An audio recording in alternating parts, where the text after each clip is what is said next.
Hindi ko nga pala alam kung bakit namamaga ang aking isang mata. Dahil siguro nakakita ko ng cleat shoes o baka naman nakaganda ko ng ipis sa aking mata.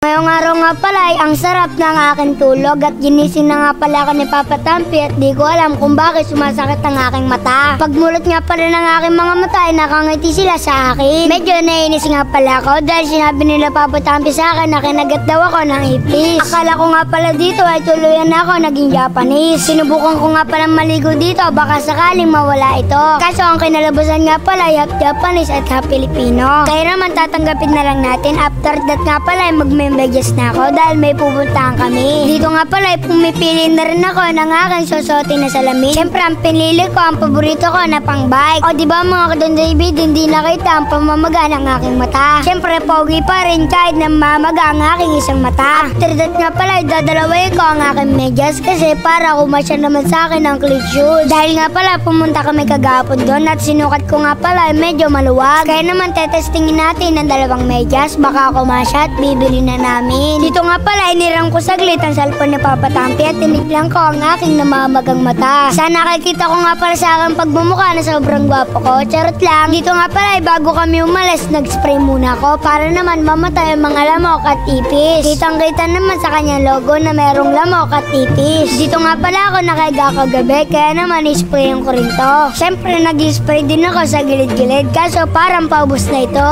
Wala na pala itong laman. Kaya naman bibili na naman tayo.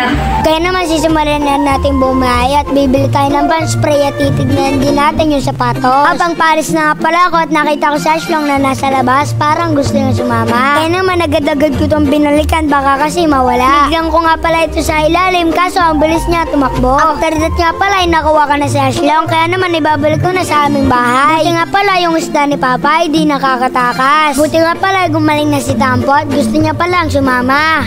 Alam ko na kung ba't ako nagkaganto kakapuwit ko. Promise ko sa sarili ko, di na ako mapupulat.